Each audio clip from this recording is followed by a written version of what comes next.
name is Alex Wong. I graduated from Melbourne Uni in Australia, and I specialize in accounting and finance. I got my chartered practicing accounting in year 2002. In Intune, I run the business development segment. I'm also a certified partner accounting running with my wife. My wife is actually the other partner that runs the firm. My name is Lily Yong. I'm graduated with a corporate finance degree from University of Adelaide, Australia.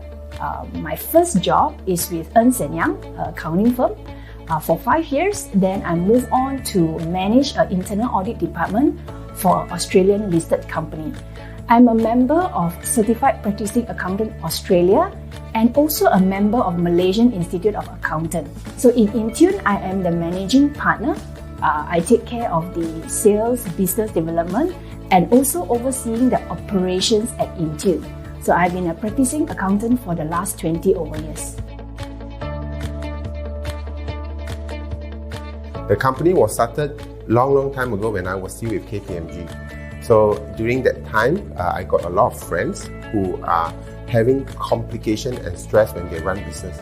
And most of their challenge is they cannot hire an accountant. So as a result, they always only hire maybe a clerk or an exec. A lot of time they have a lot of issues with their finance, payment, sometimes the money get lost, sometimes the accounts don't close in time, payment is not done in time. So the time when they wanted to hire me, then I was thinking, how are they going to pay me? Like if they were to hire me and I charge them 10,000 for SME, how can they afford me? So I went back and I think, and then one day I got this idea. This idea just popped up. If 5 of them combine, each one maybe pay me 3,000 a month, then I can serve 5 of them at one shot. I become like a HQ accountant to 5 of them. Then I can assemble a team to actually support them, and that's how Intune was formed. In terms of the company, our team structure is divided into sales and operation. So the sales is very simple. We serve our client by understanding their need, and then we provide them the solution. In terms of the operation, is divided into 2 segments currently. We have the finance, which take care of the day-to-day accounting for our client, from payment to preparing the financial statement. Another team that we have is doing the HR and payroll service to ensure that the day-to-day of the salary and remuneration, including compliance, are taken care of. As an accountant, as a service provider, we need to be able to sync along, tune into the processes of our client and customize. For example, maybe a manufacturing client would be very different from a trading client. So Intune means as a provider, we are tuning into their needs and requirements. The vision of Intune is to be the leading finance and human resource outsourcing provider in Malaysia. In this vision, we want to create financially driven entrepreneurs and businesses who runs their business based on numbers, analytics in driving their business to their goals. The mission of Intune is to support every small medium enterprises becoming large by being their strong finance and HR pillars for their businesses. This means that we are providing them a team of knowledgeable professionals with strong processes and workflow to support them in their growth journey becoming large. There are 3 main types of services being provided at Intune. Number 1 is the finance, number 2 is the human resource, and number 3 is the consultancy. So in terms of finance, so what we do is that we do the everyday accounting and finance functions for our small medium enterprises clients, like preparing payments, even issuing invoice, official receipts, reconciling their sales collection on an everyday basis, up to giving them a financial dashboards and accounts every month, up to on a half-yearly basis to sit with them and review their financial dashboards, and at the end of the year to take care of their audit and taxes on their behalf. That's on the finance side. So the second type of service that we provide for our client is human resource related, which means we take care of their payroll. We make sure that the payrolls are calculated correctly, accurately, on time, and in compliance with all labor laws, EPF, SOCSO, etc.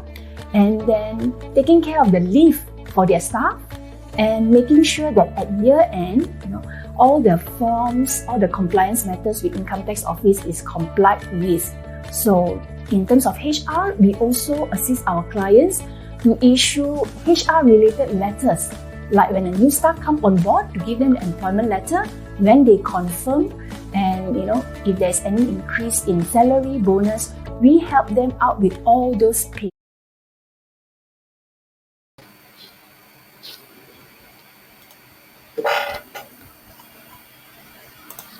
Good evening, everybody. Yeah, it's time for Intune Business Series again. Thank you for joining us this evening. This evening, we have a very interesting speaker and on a very interesting topic. Although it has been around for a while, I think up to now, there's still a lot of business owners still like thinking, it is moratorium, should I take, should I not take? If I take, what are the implications, what is the impact, from a legal point of view? So we have tonight from GLT again. Tonight we have Zhi Ming here with us. Let me welcome Zhi Ming on board. Hi, Zhi Ming. Hi, Alex. Good evening. Thanks for having me today. Yeah. So why don't you introduce a bit about yourself and what GLT does, so that our audience get to know you. Okay. Hi, my name is Zhi Ming. I'm a partner at Ganli & Tan GLT Law, and we are a full-service law firm based in PJ. We do litigation, corporate work, as well as conveyancing. And myself, I specialize in conveyancing. Okay, great. So the big topic today is moratorium. So what is moratorium? What is moratorium? Okay, moratorium, it is a loan deferment program that under Pemule package announced by our Prime Minister in last month. Basically, this this moratorium is to assist individual as well as small and medium business owners in deferring their loan repayment. And it was first introduced back in last year, 2020, when the first MCO kicked in. That time, it was a blanket automatic moratorium where it is applies to all individual, all loans, all property loan, hire purchase loan, as well as SME loan, unless you want to opt out. Otherwise, then it will be automatically applied to you. And subsequently, the government also introduced targeted moratorium, like it's targeted to the B20, the B40 level. And this time round, it is also another blanket moratorium, but there's a slight difference compared to the first blanket moratorium, is that you need to opt in, but there is no condition to it, and you don't have to submit any supporting documents. Interesting. So I think it has been a while, and I know in terms of, like I was sharing just now, a lot of businesses are still thinking, how does this moratorium actually go about? So is it a role of the central bank or the Ministry of Finance to actually ask the bank to offer moratorium? Okay. In short, it is the Central Bank of Malaysia that give the instruction, or maybe to formulate the guidelines to the bank, because in Malaysia, the Central Bank of Malaysia, we call it Bank Negara Malaysia, is actually the central bank that created under this act called Central Bank of Malaysia Act 2009. And Bank Negara Malaysia is established under this act. And the main object of this of Bank Negara is to promote monetary stability as well as financial stability to Malaysia economy. So what Bank Negara can do is that they can formulate monetary policies, such as increase or reduce the interest rate, that, as you can read from the news. And also, Bank Negara can regulate financial institution through the guideline as well as the law that's currently in place. For example, the governing law for all the financial institution in Malaysia, the main one would be the Financial Services Act and also the Islamic Financial Services Act 2013. So under this act itself, right, the bank negara has actually has the power to provide regulation as well as the policy, and they can instruct this bank to comply with it. And one of these would be the moratorium, where the bank negara has actually formulated a guideline requiring the bank to offer moratorium to the business owner as well as the individual for those loans that cover under the moratorium program. Yeah. Interestingly, from some of our clients, some which are not bank, like maybe BMW leasing or Oryx Credit, they don't fall under bank, but they are quite a fair bit of loan is also being taken with all this kind of we call leasing or or we call it what, credit company. They don't fall under the bank.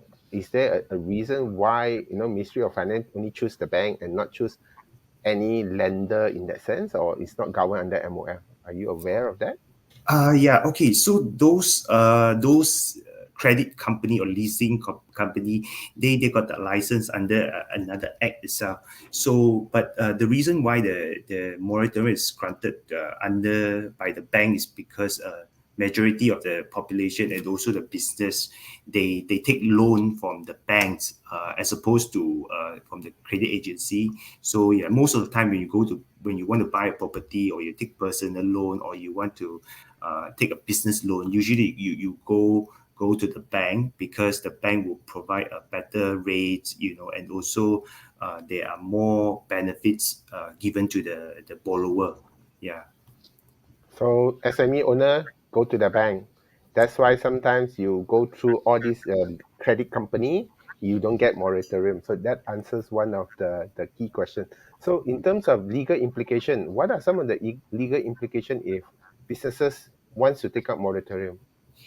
Okay. I believe a lot of business owners, they want to know whether if you were to take up this moratorium, whether it will affect you in terms of whether it will affect your credit record, and then what are the legal implications.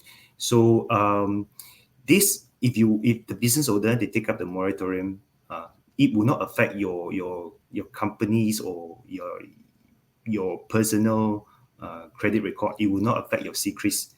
Okay. But from what I heard from some of the banks, right, let's say if you take the loan from this bank A, and subsequently you tell them that, oh, okay, I want to take up this moratorium. So for that particular bank, if you were to take up this moratorium, although it does not affect your secrets record, because this moratorium deferment will not appear on your secrets, but if the bank has the knowledge or the record that you took this moratorium, it will affect your eligibility, or if you want to take a further loan from the same bank.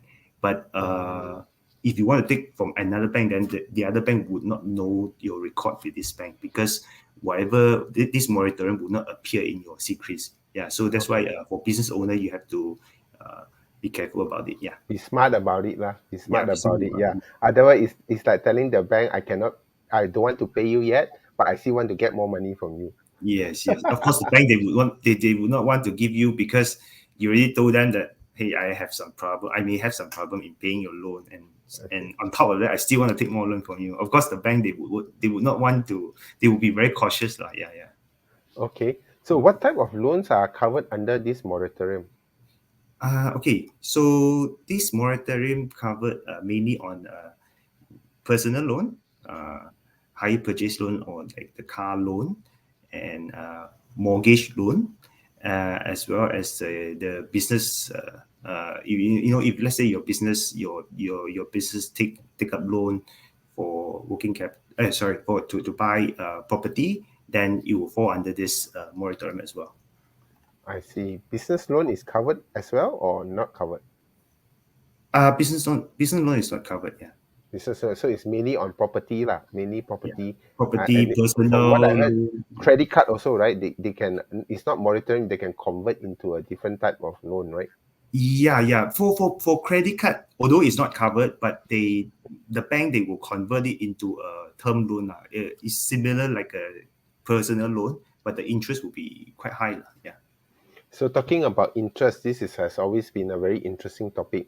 So a lot of the business owner came and talked to me, and I told them, look, number one, we're taking this moratorium is basically deferring payment for 3 to 6 months, but the impact of the interest could be as high as half of the installment. For example, let's say if 1 month I need to pay an installment of 1,000 just to enjoy this 6 month, which is 6,000 of pay later, not even a discount. I need to pay 3,000 in order to enjoy this. What do you think are the rates, are the calculation more or less reasonable? Okay. So it depends on the objective of you taking the loan. If let's say you think that by paying this amount of interest, if you think it's reasonable for you to buy more time, then by all means you can take the moratorium. Otherwise, if you think that by paying this interest accrued during this moratorium is a bit high, then and you are financially sound and you're capable of continuing serving your loan, then I believe that you will choose to continue serving the loan instead of taking up the moratorium. Yeah, so I think to all business owner outside there, please do up your cash flow projection. Know what are your commitment for in the next 3 to 6 months, and then decide from there. Yeah, so know the impact. So some of the question you gotta ask your bank, like, okay, to defer this, what is the additional interest? Know what is going on, and what is the impact to your repayment after the 6 months. And if you cannot repay after the 6 months, also have a chat with your bank so that when you know, then you know what you are doing in terms of financial. So for those of you who need financial advice or in terms of financial projection, you can visit us at our website or come and talk to us. We do have a tool to help you to look at your cash flow for the next 3 to 6 months based on your business, based on where you are. Okay, interesting.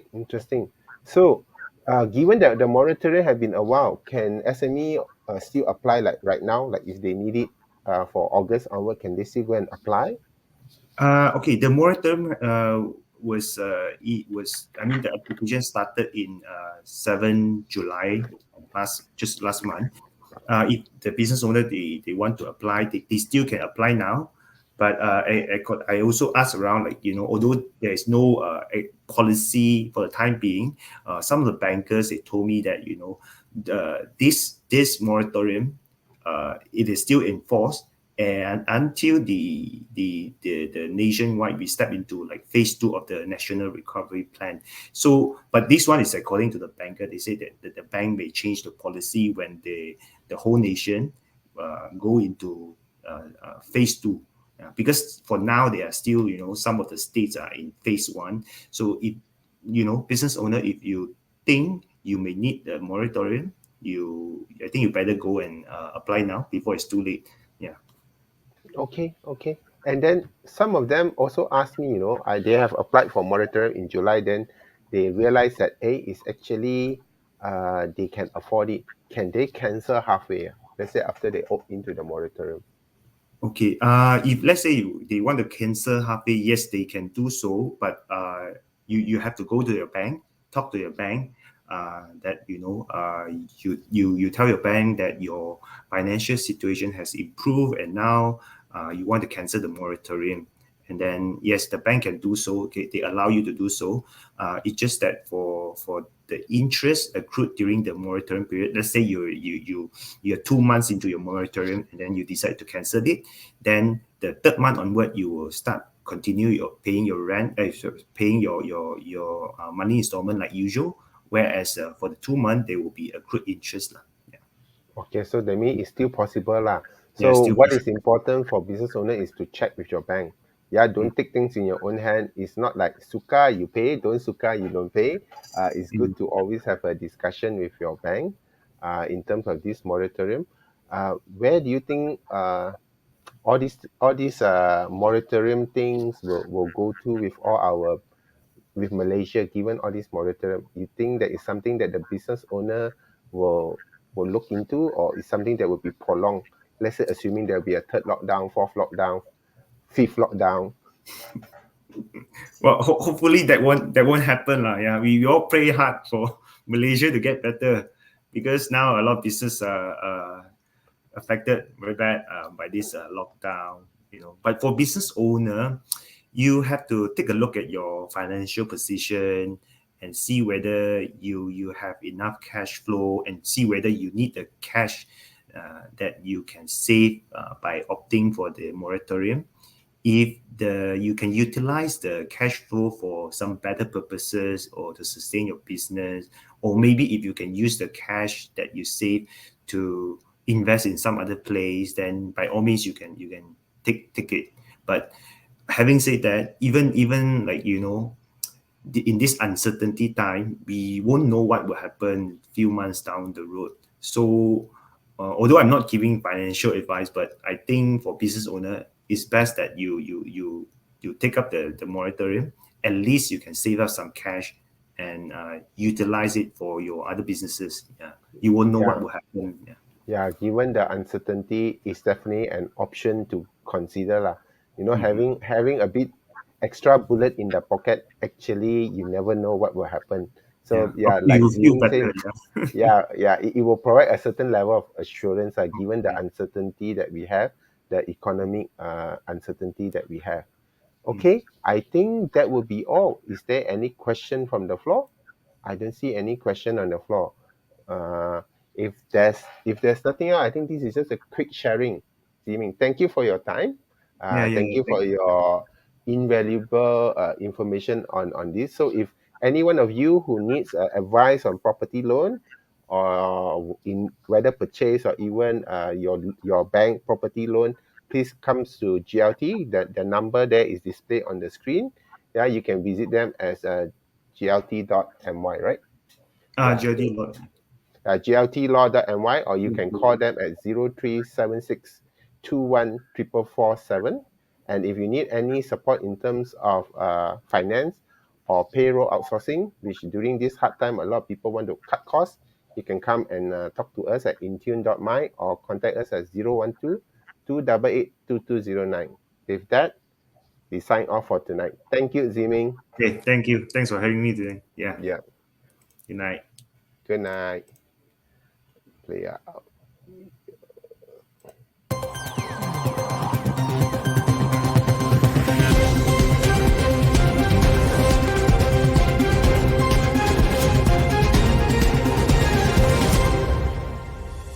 Intune Outsourcing is providing you a full scope of accounting from A to Z, exactly like an accounting department with a CFO, but not based in your office. Intune enters supplier invoices into accounts payable and do reconciliation with suppliers to make sure that our records are correct.